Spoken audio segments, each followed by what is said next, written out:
Hello, this is Hari Veronica, registration number 21BAI11511.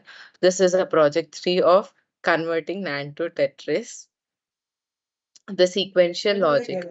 Sequential logic is a type of logic in which the output is dependent on previous inputs and the previous outputs. Sequential logic works in the form of a clock cycle. In sequential logic, the hardware should have a memory to store previous data. And this is a clock. The clock cycle works in the form of unit of time. Each input will be referred in the output and changes every clock cycle. The output does not change instantaneously but changes over a period of time. Next, this is the combinational versus sequential logic difference. The combination logic is a type of digital circuit where output is determined directly by combination of current inputs, not depend on any previous input or output. Whereas in the sequential logic, it is a type of digital circuit where output is dependent on current and previous and output. Use it to process data in specific order. Here are an example of combinational and sequential functions. For the combinational, out t equal to function int t, whereas for the sequential, out t equals to function int t minus 1.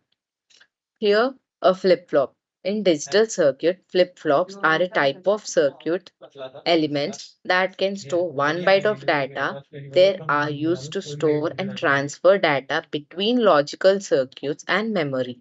Here, flip-flops are the type of clocked circuits, meaning that they need an external signal called a clock to control when they store and transfer data.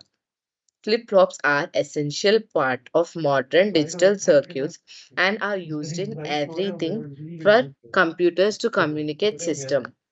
Here are 4 examples of a flip-flop.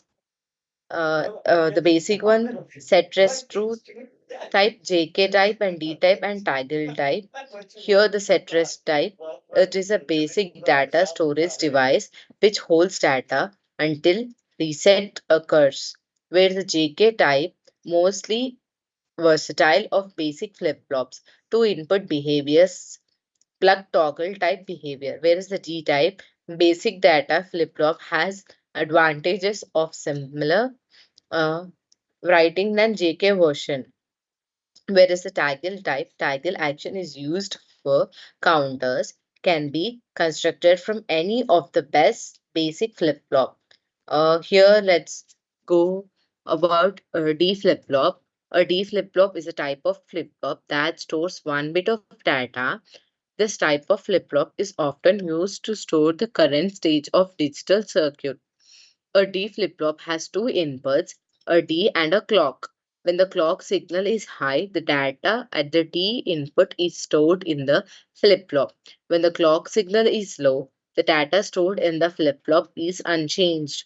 Remember the input of the clock cycle and gives it out in the next clock cycle. Here, the first clock cycle, there won't be any output as we don't know what happens previously. Here is a formula for the D flip-flop. Out of t equal to in of t minus 1. Let's see the truth table of the D flip-flop. This is a symbol and this is a when the clock is 0 and D is 0, the Q is Q and Q dash is Q. Next, 1 byte register. The 1 byte register stores 1 byte value in a unit it refers. Next, von Neumann's architecture. The von Neumann's architecture sometimes refers to as the von Neumann model. It is a type of computer architecture that is based on the design of the first computer developed by John von Neumann. The von Neumann architecture is based on the idea of single memory that both stores data and instructions, as well as the central processing unit CPU, which is known, that can execute instructions and process data. This type of architecture is still widely used in modern computers, although there are some variations. Here is the structure of von Neumann architecture. Let's go over RAM unit. Random access memory, RAM. It is a type of computer memory that allows the process to read from and write to it at any time.